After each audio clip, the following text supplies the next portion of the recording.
मेरे ससुर के पास जो भी औरत बच्चे के लिए आती वह ऐसे एक कमरे में ले जाता और वह प्रेग्नेंट हो जाती। एक रात चोरी से मैं उस कमरे में चली गई और कुछ दिन बाद पता चला कि मैं प्रेग्नेंट हूँ। मेरे तो कदमों तले से ज़मीन निकल गई, क्योंकि मेरा पति तो दूसरे मुल्क में था। तो फिर अगले रोज़ दोबारा उस कमरे में गई तो मेरे साथ बांझ बन के इलाज के नाम पर आजकल ऐसे ऐसे घिनौने खेल खेले जाने लगे हैं कि जिनके बारे में सोच कर ही रूह कांप जाती है। कभी कोई बाबा बनकर औरत की इज्जत उतारता है तो कभी कोई जाली डॉक्टर उसे बर्बाद कर देता है। हमारे मुंह आश्रम में किसी औरत की इज्जत को तार तार करना कोई बड़ी बात नहीं है, क्योंकि हम सिर्फ औलाद की खातिर औरत को जहन्नुम में झोंक देते हैं। शादी के कुछ महीनों बाद अगर औरत प्रेग्नेंट ना हो तो हम उस पर बांझ का धब्बा लगा देते हैं, उसका जीना दुभर कर दिया जाता है और इसी वजह से औरतें इलाज के नाम पर बर्बाद होने को भी तैयार हो जाती हैं। मेरी भी यह कहानी एक ऐसे ही सच पर से पर्दा उठा रही है, जहाँ बहुत सी औरतों ने इलाज के नाम पर अपना सब कुछ गंवा दिया। ज़माने के ताने बाने से बचने के लिए इलाज के नाम पर वह ऐसी दरिंदगी भेंट चढ़ गई कि सोच कर रूह कांप जाती है। यह जानकर ही आपके कदमों तले से ज़मीन निकल जाएगी कि कैसे कुछ लोग औरतों की कमज़ोरी का फ़ायदा उठाकर कैसे उसे बर्बाद करते हैं। मेरा नाम सोनम है और मेरी उम्र 24 साल है। मैं शादी करके जिस घर में आई वहाँ मेरे अलावा एक ससुर भी मौजूद है और एक बीमार सास भी, जो बिस्तर पर ही पड़ी रहती। मेरा पति एक परदेसी था और जो शादी के हर एक हफ्ते बाद ही परदेश चला गया था। मुझे लगा था कि मेरे लिए ससुराल निभाना बहुत ही आसान होगा। ना ही ससुराल में ज़्यादा लोग थे और ना ही सास की हालत ऐसी कि वो मेरी किसी भी मामले में कुछ कहती। ननंद का भी कोई झंझट नहीं था। मेरा पति अपने माँ बाप का इकलौता बेटा था। मुझे लगा कि पति को परदेश चले जाने के बाद मैं पूरी तरह आज़ाद होंगी और अपनी मर्ज़ी से सुकून की ज़िंदगी गुजार लूँगी। लेकिन यह भेद 2 शादी के बाद खुला कि यह ससुराल निभाना किस कदर अजाब था। मेरा ससुर एक 70 साल का बूढ़ा था, लेकिन देखने में ऐसा लगता था जैसे वह अभी ही जवान हो। हर वक्त बालों में तेल लगाए और सज संवर के तैयार रहता। कभी तो मुझे उसकी तैयारी देखकर हंसी आ जाती। इतने बुढ़ापे में ना जाने क्यों मेरे ससुर को जवानी चढ़ी थी। फिर मुझे पता चला कि वह बांझ औरतों का इलाज करता है और जो भी औरत इलाज करवाती है उसकी झोली खुशियों से भर जाती है। मेरे ससुर के पास आने वाली कोई भी औरत नामुराद नहीं लौटी थी, लेकिन जो बात मेरे समझ से बाहर थी वह थी मेरे ससुर के इलाज का तरीका। हम शहर के एक छोटे से गांव में रहते थे, जहां ज़्यादातर गरीब लोग रहते थे, जो हॉस्पिटल की महंगी दवाइयाँ और महंगी टेस्ट नहीं करवा सकती थी। यह पुराने ज़माने का बना हुआ एक छोटा सा इलाका था, जहाँ पुरानी हवेलियों के ऊपर ही छोटे मोटे कच्चे घर बना दिए गए थे। हमारे दर्द गिर्द का सारा इलाका गरीबों का था, जहाँ पर जब कोई औरत इलाज के लिए परेशान होती तो हमारे ससुर के पास चली जाती। मेरे ससुर की शोहरत दूर दूर तक थी कि वह बिना पैसे लिए ही 5 औरतों का इलाज कर दिया करता है। गरीब औरतों के लिए इससे बड़ी क्या बात हो सकती थी। इसलिए आए दिन कोई ना कोई औरत हमारे दरवाजे पर इलाज के लिए आ जाती। सबसे ज़्यादा हैरानी मुझे इस बात पर होती कि ना ही मेरा ससुर कोई डॉक्टर था और ना ही कोई हकीम, ना ही उसके पास कोई आमली हिकमत थी। फिर वह भला भांज औरतों का इलाज कैसे कर दिया करता था। शादी के कुछ ही दिनों बाद मुझे ससुर के तरीका इलाज का पता चला तो मैं हैरान रह गई। क्या इस तरह भी कोई औरत प्रेग्नेंट हो सकती है? लेकिन ससुर ने मुझे इस बारे में बात करने पर शर्म आती थी और सास तो बात करने के काबिल ही नहीं थी और ना जाने इशारों में वह मुझे क्या कुछ कहती थी। मुझे समझ ही नहीं आता था। मेरे ससुर के घर का एक कमरा मकसूद था, जहां वह औरतों का इलाज करते थे। लेकिन उस कमरे में मेरा जाना सख्त मना से था। और कोई इस तरह का उस कमरे में वह बांझ औरतों को लेकर चले जाते। कुछ घंटे इलाज के बाद वह औरत जब वापस जाने के लिए उठती तो उसका हाल बहुत ही अजीब होता है। उसके चेहरे पर मुझे खौफ महसूस होता और ऐसा लगता जैसे वह बहुत मुश्किल से खड़ी हो सके। चेहरे की रंगत ही उड़ी उड़ी सी होती थी। लेकिन कुछ ही दिनों के बाद हमें खबर मिलती कि वह औरत प्रेग्नेंट हो चुकी है। कई दफ़ा मैंने इलाज के लिए आने वाली औरतों को वापसी में रोकने की कोशिश की, क्योंकि मैं जानना चाहती थी कि मेरे ससुर कमरे में ले जाकर ऐसा कौन सा अमल करते हैं जो वह औरत प्रेग्नेंट हो जाती है। मेरे रोकने के बावजूद भी कोई औरत ना रुकती और तेज़ी से हमारे घर से निकल जाते हैं। उसके चेहरे की मदहोशी देखकर मुझे किसी अनहोनी का एहसास होता है। मैं ज़्यादा पढ़ी लिखी नहीं थी, इसलिए यही समझती रही कि शायद मेरे ससुर कोई ना कोई ऐसा इल्म रखते हैं जिससे ये इलाज करते हैं। लेकिन मेरे लिए यह एक मोइमना भी बना रहा। मेरे अंदर एक तजासूस जन्म ले चुका था कि उस कमरे में ऐसा क्या था कि जो औरतों का इलाज भी हो जाया करता था और हमल भी ठहर जाया करता था, जबकि आज के दौर में कोई डॉक्टर भी महीनों लगा दिया करता है। और मेरे ससुर तो इलाज के नाम पर 1 रुपया भी नहीं लिया करते थे। एक दिन सच जानने के लिए मैं चुपके से जमकर दाखिल उस कमरे में हो गई थी। मेरा ससुर शायद कहीं गया हुआ था, क्योंकि काफ़ी देर से मैंने उसे नहीं देखा था। यही मौका था जब मैं उस कमरे का सच जान सकती थी। मुझे यकीन था कि मैं प्रेग्नेंट तो हो नहीं सकती, क्योंकि मेरा पति तो परदेश गया हुआ हूँ। इसलिए खामोशी से मैं उस कमरे में दाखिल हो गई, लेकिन कमरे में दाखिल होते ही सिवाय अंधेरे के कुछ समझ में ना आया। अंधेरे में ही ना जाने मैं किस चीज़ से टकराई बेहोश हो गई, और जब मुझे होश आया तो मैं चुपचाप उस कमरे से बाहर निकल आई। मेरे सर में बहुत तेज़ दर्द हो रहा था, साथ ही सारा बदन टूट रहा था। सर पर बहुत तेज़ से चोट आई थी। मैं बड़ी मुश्किल से उस कमरे से बाहर निकल पाई। अपने कमरे में जाकर थोड़ी देर आराम करने लगी। उसके बाद रोज़मर्रा की तरह अपने कामों में लग गई। मैंने सोचा था कि फिर कभी मैं इस कमरे में जाकर सच का पता लगाऊंगी, क्योंकि उस दिन के बाद फिर मेरे ससुर ने घर से कदम बाहर ही नहीं निकाला और इसलिए मुझे मौका नहीं मिल सका। एक दिन मैं बाज़ार गई तो वहाँ मुझे एक औरत नज़र आई जो हमारे घर से इलाज करवा कर गई थी। मुझे उसका चेहरा आज भी अच्छी तरह याद था, क्योंकि जिस बदहवासी की आलम में वह कमरे से निकल कर गई थी, मैं शाम को कर रह गई थी। मैंने अपनी चादर से अपना मुंह ढाँपा और उसे आवाज़ देकर रोका तो वह रुक गई। मैंने उसे बताया कि मेरा नाम सोनम है और मैं अपना इलाज करवाना चाहती हूँ। मैं एक बांझ औरत हूँ। मैंने सुना है कि अपने एक बूढ़े आदमी से अपना इलाज करवाया है। मेरी बात सुनकर उस औरत के चेहरे का रंग बदल गया और मेरे सवाल का जवाब दिए बगैर ही वहाँ से तेज़ी से चल दी। मैंने उसे रोकने की कोशिश की, लेकिन वह इस कदर जल्दी से निकली कि मैं रोक ही ना पाई। पहले भी मुझे इसका अंदाज़ा कुछ अजीब लगा था और आज तो मैं पूरी तरह से ठिठक गई थी कि ऐसी क्या बात है कि मुझे इलाज के बारे में बताने के बजाय उसने भाग जाना बेहतर समझा। दिमाग में अजीब अजीब से सवाल आ रहे थे। मैंने सारा सौदा खरीदा और थकी हारी वापस घर लौट आई।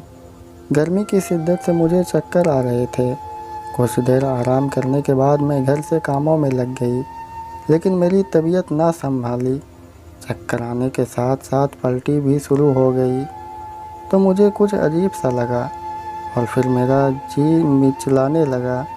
मुझे अपनी तबीयत का यह बदलाव कुछ अजीब सा लगा, इसलिए ना चाहते हुए भी मैंने खामोशी से अपना टेस्ट करवा लिया और रिपोर्ट को देखकर मेरे कदमों तले ज़मीन निकल गई। यह कैसे हो सकता था? मैं प्रेग्नेंट हो गई थी, जबकि मेरा पति तो परदेश में था। मेरे आंखों में आंसू आ रहे थे और मेरे दामन पर बांझ होने का धब्बा नहीं था, लेकिन बदगिरदारी का दाग जरूर लगने लगा था। मुझे कुछ भी समझ नहीं आ रहा था।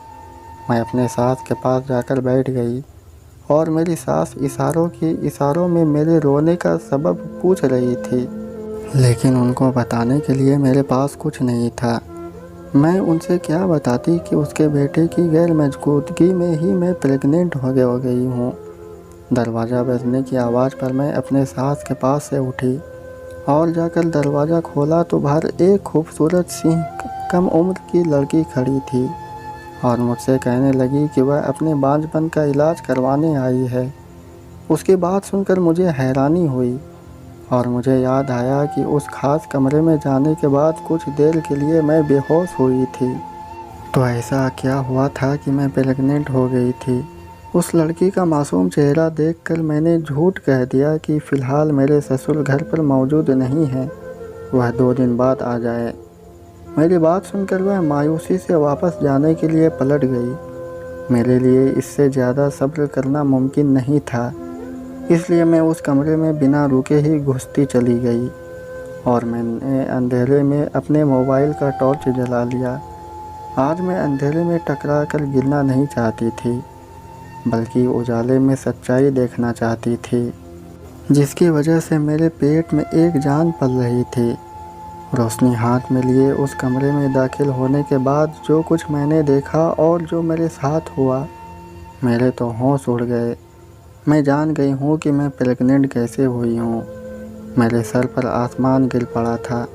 यह तो मेरे वहमो गुमान में भी नहीं था कि मेरा 70 साला बूढ़ा ससुर ऐसी हरकत भी कर सकता है। कुछ घंटे तकलीफ़ सहने के बाद मैं उस कमरे से तो बाहर निकल आई, लेकिन साथ ही साथ मेरे जिस्म से जान निकल गई थी। यह कैसा खेल रचाया जा रहा था जिससे हर कोई बेखबर था। मैं बिस्तर पर लेटी आंसू बहा रही थी। मुझे कुछ समझ नहीं आ रहा था। मैं अब अपने इस बच्चे के बारे में दुनिया को क्या बताऊंगी? कौन मेरी बात पर यकीन करेगा? मेरा खुद का ताल्लुक़ एक गरीब घर आने से था और मेरी विदाई के वक्त मेरी भाभी ने साफ लफ्ज़ों में कह दिया था कि दोबारा कभी पलटकर मेरे घर मत आना, क्योंकि मेरे माँ बाप और दोनों ज़िंदा नहीं थे। मैं अपनी भाभीयों के लिए एक बोझ थी और जैसे ही मेरे लिए कुणाल का रिश्ता आया तो मेरे भाभीयों ने बिना सोचे ही समझे रिश्तों को हाँ कर दिया और मुझसे छुटकारा हासिल कर लिया। मैंने शादी के ही दिन पहली दफ़ा कुणाल को देखा था और मुझे कुछ सुकून का एहसास हुआ था। जल्दबाजी में ही पर मेरे भाइयों ने गलत फ़ैसला नहीं किया था। कुणाल बहुत ही अच्छे थे और उन्होंने मेरे साथ एक हफ़्ता बहुत अच्छे से गुजारा था। फिर उसके बाद मुझसे जुदा होकर वह परदेश रवाना हो गए। जाते जाते वह मुझे इस बात का पाबंद बना गए थे कि मैं उनके बीमार माँ का ख्याल रखूं और उनके बाप के कामों में मुदाखलत ना करूं। उस वक्त मुझको उनकी यह बात समझ में ना आई थी कि वह जाते जाते मुझे यह बात क्यों कह रहे थे। मैं भला उनके पापा के काम में मुदाखलत क्यों करूँगी? लेकिन अब यह बात मुझे अच्छी तरह से समझ आ गई थी कि इस मुदाखलत का क्या अंजाम निकला था। कुणाल के जाने के बाद मेरे ससुर मेरे साथ बहुत अच्छे से रहते थे। उनके जाने के बाद भी मुझे किसी तरीके की दिक्कत ना हुई। मेरे ससुर हमेशा मुझसे एक ही बात कहते कि मैं उनके इलाज वाले कमरे से दूर रहूं, क्योंकि इस तरह उनके काम में रुकावट आती है। मैंने भी उनकी बात मान ली थी, लेकिन मेरे अंदर के शक ने मजबूर कर दिया था कि मैं उनके बात के खिलाफ जाऊं। मेरे ससुर अक्सर ही अगरबत्तियों जलाकर उस कमरे में ले जाया करते थे। मुझे तो यही लगता था कि वह शायद किसी तंत्र मंत्र के जरिए इलाज करते हो, लेकिन ना ही मैंने अपने ससुर को कभी पूजा करते देखा था और ना ही कभी किसी देवी देवता का नाम लेते हुए सुना था। और यह राज मुझे अब खुला था कि उस कमरे में क्या होता था। मुझे बिस्तर पर पड़े रोते ही रोते ज़्यादा वक्त नहीं गुजरा था कि मेरा फ़ोन बजने लगा। कुणाल का फ़ोन आ रहा था। मुझ में फ़ोन उठाने की हिम्मत ना थी, लेकिन अगर मैं फ़ोन नहीं उठाती तो वह अपने पापा को फ़ोन करते हैं और मेरे ससुर मेरे कमरे में चले आते। यही सोचकर मैंने फ़ोन उठा लिया। कुणाल ने मुझे अपने आने की खबर सुनाई थी और 1 महीने की छुट्टियों पर वह आ रहे थे। और यह बात सुनकर मेरे अंदर किसी ने जैसे नई ज़िंदगी डालती हो। खुदा ने मुझे अपने दामन से बदकिरदारी से बचने का यह एक मौका दिया था। मैंने अपने प्रेग्नेंट की खबर सबके छुपा ली और एक सारा दिन कमरे में बंद रही। अगले ही दिन फ्लाइट से कुणाल घर आ गए। मैं कुणाल के गले लगकर चारों कतार रोने लग गई। कुणाल को लगा कि शायद मैं उनकी याद में बेताब थी। कुछ दिन कुणाल मेरे साथ गुजार कर वापस जाने लगे। तो फिर मैंने अपने प्रेग्नेंट होने की खबर उन्हें सुनाई। मैं उन्हें यह बताना चाहती थी कि मैं उनके बच्चे की मां बनने वाली हूँ, जबकि यह बात सरासर झूठ है। कुणाल की खुशी के इंतहा ना रही। वह मेरे सीने से लग गए और कहने लगे यह शायद उनके ज़िंदगी की सबसे बड़ी खुशी है। लेकिन यह मेरा दिल ही जानता था कि मैंने उन्हें यह खबर किस दिल से सुनाई है। कुणाल अपने पापा को मेरा ख्याल रखने की ताकीद करके चले गए थे और मैं एक दफ़ा फिर इसी चार दीवारी में रह गई, जहां अब मेरा दम घुटने लगा था। कभी तो मैं सोचती कि औरतें कितना मजबूर होती हैं। अपनी इज्जत को बचाने के लिए हम औरतें किस तरह अपने मुंह पर ताला लगा लेती हैं। कुणाल के जाने के बाद मैंने कमरा से बाहर निकला तो बिल्कुल कम कर दिया था। घर का काम काज करने के बाद मैं वापस अपने कमरे में आ जाती और सारा दिन अपनी उस बंद चार दीवारी में आंसू बहाती रहती। ऐसा ही काम करते वक्त एक दिन दरवाज़ा बजा और मैंने दरवाज़ा खोला तो यही मासूम चेहरे वाली लड़की दोबारा से मेरे दरवाजे पर खड़ी थी और औलाद के लिए अपनी झोली फैला रही थी। मैं उसे किसी जुल्म का निशाना बनने नहीं देना चाह रही थी, इसलिए मैंने उससे कह दिया कि मेरे ससुर अब इलाज नहीं करते और बेहतर यह है कि अब वह वापस लौट जाए और दोबारा कभी हमारे दरवाजे पर ना आए।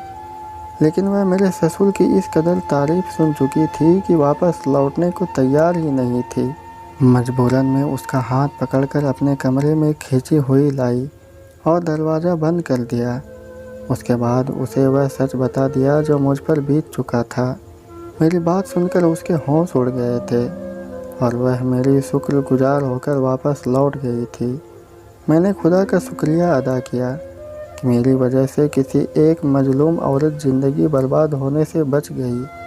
मैं खुद को तो ना बचा सकी, लेकिन मैंने यह ठान लिया था कि दरवाजे पर आने वाली हर औरत की इज्जत को बचाना मेरी जिम्मेदारी है।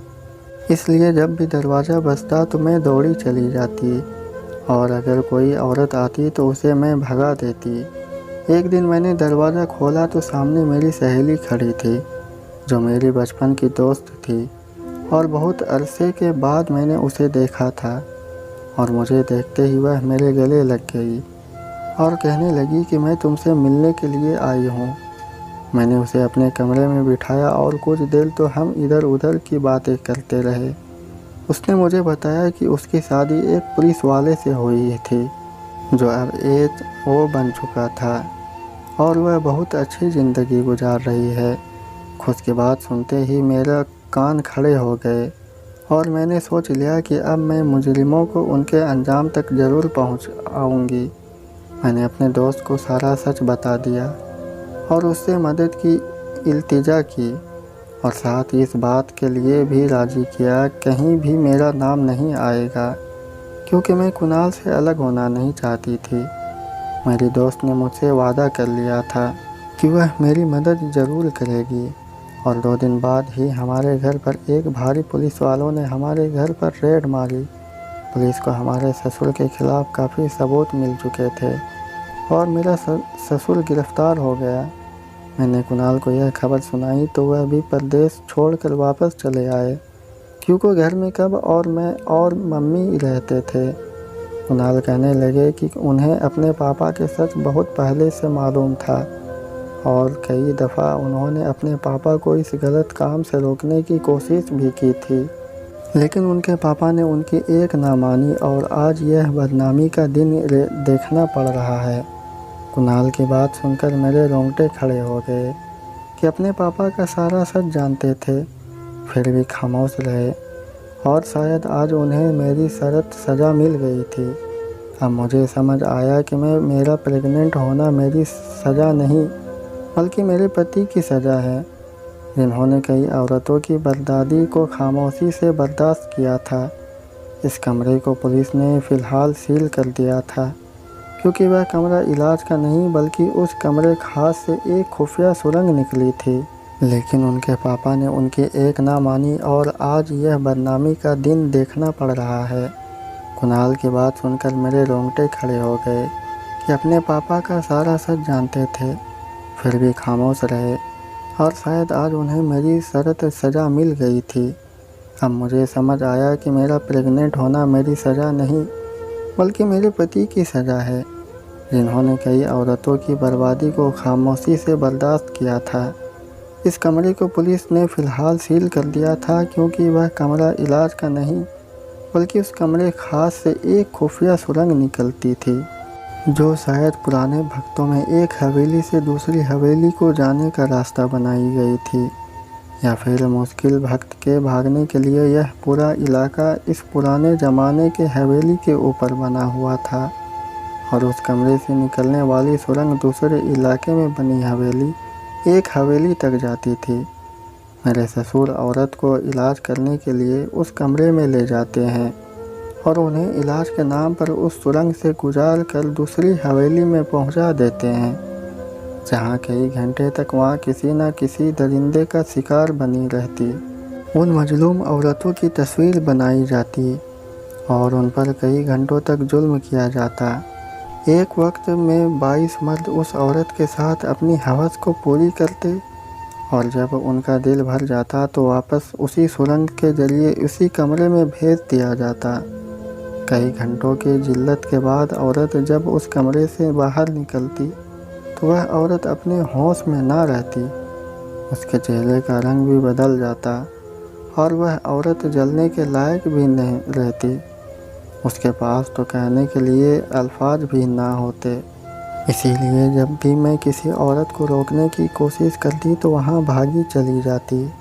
बेहोशी के आलम में जब मैं उस कमरे में पड़ी थी तो मेरे साथ भी ज़्यादती की गई थी, लेकिन किसने और कैसे की थी यह बात मुझे आज भी नहीं पता चला और ना ही मेरे ससुर को इस बात को पता थी। शायद इसी रास्ते के ज़रिए से कोई चला आया था, जिसने मुझे बेहोश पाकर अपनी हवस पूरी कर ली थी। होश में आने के बाद मैं वापस कमरे में लौट आई और मेरे ससुर को कानों कान खबर नहीं हुई, क्योंकि उस वक्त घर पर मौजूद नहीं थे। लेकिन जब अगली दफ़ा टॉर्च लेकर मैं उस कमरे में दाखिल हुई तो मेरे साथ ससुर उस सुरंग के ज़रिए दूसरी हवेली में जा रहे थे और मैं भी खामोशी से उनके पीछे पीछे चल पड़ी। वहाँ पहुंचकर मैंने भी एक औरत की बर्बादी का मंजर मैंने अपनी आंखों से देखा था। मैं वहाँ से आने ही वाली थी कि मुझे मेरे ससुर ने देख लिया, तो उन्होंने मेरा हाथ पकड़कर खींचते हुए वापस मुझे उसी कमरे में ले आए और मेरे साथ इस कदर सख्ती से पेश आए थे कि मेरी जान निकल गई। मेरे ससुर ने कहा था कि मैंने अगर ज़ुबान खोली या दोबारा उस कमरे में गई तो वहाँ मेरी और कुणाल की तलाक करवा देंगे। उनका असल मकसद पैसे कमाना नहीं बल्कि अपने अंदर की प्यास को बुझाना था। मैं अपने ससुर की धमकियों के आगे खामोश हो गई, क्योंकि मेरे पास कोई सहारा नहीं था, ना ही मेरा पति यहाँ था। लेकिन जब मेरी दोस्त आई तो मैंने सारी सच्चाई उससे बता दिया। जालिम की रस्सी खींचने का वक्त आ चुका था। शायद इसलिए सालों बाद मेरी सहेली मेरे घर आई थी। पुलिस वालों ने मेरे ससुर को ही नहीं बल्कि दूसरी हवेली में मौजूद तमाम लोगों को गिरफ्तार कर लिया था। यह एक बहुत बड़ा गिरोह था जो मिलकर काम कर रहा था। मैंने एक बहुत खूबसूरत बेटे को जन्म दिया था, जिसे कुणाल बहुत मोहब्बत से अपनी गोद में उठाया था। मैं कुणाल का चेहरा देख रही थी, जहाँ मोहब्बत के जज्बाते थे। मैं सोच रही थी कि कुणाल सारी ज़िंदगी इस बात से अनजान रहेंगे कि यह बच्चा उनका नहीं है, बल्कि उनकी गलती की सज़ा है। अगर वह पहले ही अपने बाप के खिलाफ कोई सख्त कदम उठा लेते तो शायद इस तरह मेरी इज्जत बर्बाद न होती। बहुत सी औरतें भी बच जाती। मेरे सास को भी सारा सच मालूम था, लेकिन मेरे ससुर उन्हें कई तरीके से दवाइयाँ देकर मजबूरन और गूंगा बना चुके थे। मेरी सास इशारों में यही सच बताना चाह रहे, लेकिन यह बात मुझे अब समझ आई थी। मैं और कुणाल अब एक अच्छी ज़िंदगी गुजार रहे थे और मेरे साथ की भी तबीयत अब पहले से ठीक है। हम इंसान हमेशा अपने गिर्द होने वाली बुराई को नज़रअंदाज कर देते हैं और फिर वही बुराई समाज के लिए नासूर बन जाती है। इसलिए जहाँ भी बुराई को फलता फूलता देखे उसे वहीं पर जड़ से ख़त्म कर दे। तो दोस्तों, ये थी मेरी आज की कहानी। उम्मीद करते हैं आपको पसंद आई होगी। आपका क्या कहना है इस कहानी के बारे में, हमें कमेंट करके ज़रूर बताएं। वीडियो को लाइक करके चैनल को सब्सक्राइब कर लीजिए, साथ में घंटी को दबाकर ऑल पर सेट कर लीजिए ताकि आने वाली वीडियो तुरंत मिले।